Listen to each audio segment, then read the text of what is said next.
Welcome to all. In this presentation, I am going to discuss about ammonium refrigeration problem.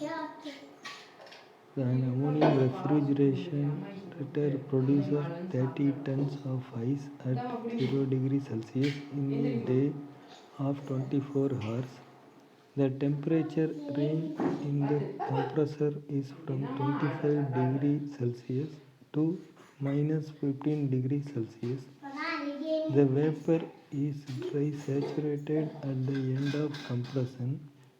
Assume a coefficient of performance of 60% of theoretical value. Find power required to drive compressor. Assume latent heat of ice is 335 kJ per kilogram. For properties of ammonia, refers table below. The temperature 25 degree and minus 15 degree with the respective HF, Hg, entropy at fluid, entropy gaseous state Sg is obtained from the table, refrigeration table. In order to, the vapor is dry saturated at the end of compression. So the H3 is equal to Hg at 25 degrees Celsius is equal to 1465.8 kJ per kilogram. For isentropic compression, S2 is equal to S3. So the Sg3 is equal to SF2 plus X2 into Sg2 minus SF2. X2 value already we know 0.875. The H2 is equal to HF2 plus X2 into Hg2 minus HF2. H1 is equal to H4 is equal to HF4. The theoretical coefficient of performance H2 minus H1 divided by H3 minus H2. The COP theoretical is equal to 4.73. Actual 4.73 multiplied with 0.6 is equal to 2.84. Then the refrigeration effect is equal to coefficient of performance actual into work done. The refrigeration capacity is equal to 30 into 1000 into 335 kJ per day. Mass flow rate of refrigerant is equal to refrigeration capacity divided by refrigeration effect. Power required to drive the compressor is equal to mass flow rate of refrigerant multiplied with work done.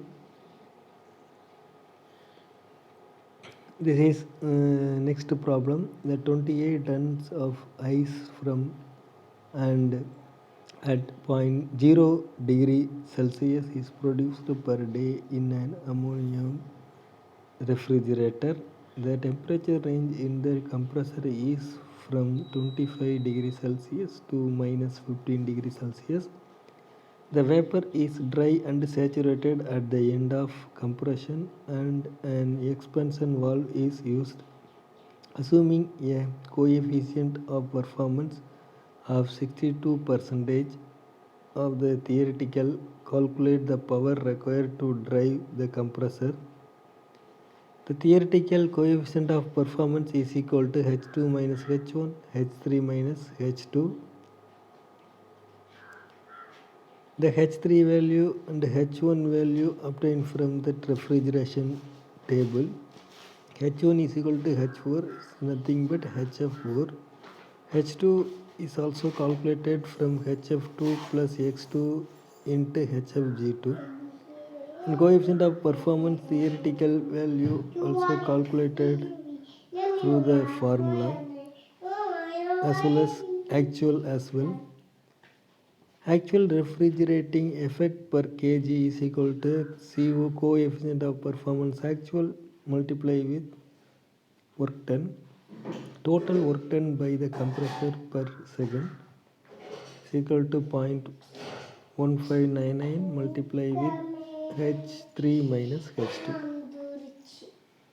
And another one problem, the refrigeration machine is required to produce 0 degree Celsius from water at 20 degree Celsius.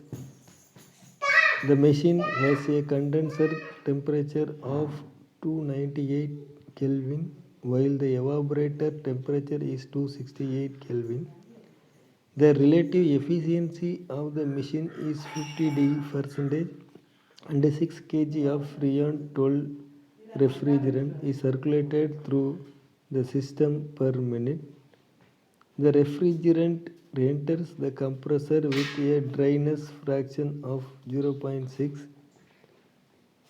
Specific heat of water is 4.187 kJ per kilogram Kelvin and the latent heat of ice is 335 kJ per kilogram. Calculate the amount of ice produced on 24 hours. The table of properties of Freon 12 is given below. First of all, we have to calculate the actual and theoretical COP. The theoretical COP obtained from Rn divided by W, which means the H2 minus H1 divided by H3 minus H2. The actual coefficient of performance is equal to relative efficiency multiplied with COP theoretical. The COP actual is equal to mass rate of ice into 418.74 divided by mass flow rate multiplied with H3 minus H2. The mass of ice is equal to 0.661 ton. This is explanation various types of air conditioning system with the neat sketch. There are two main types of air conditioning system. First one is summer air conditioning system. Second one winter air conditioning system. Summer air conditioning system also classified into two types according to the ambient condition. First one is for hot wet weather. Second one hot dry weather. Hot dry weather, when the air is hot and wet, since the water vapor content is high, it has to be reduced by dehumidification. Within this, I will conclude this presentation. This continuation will be come that next part. Thanks for watching.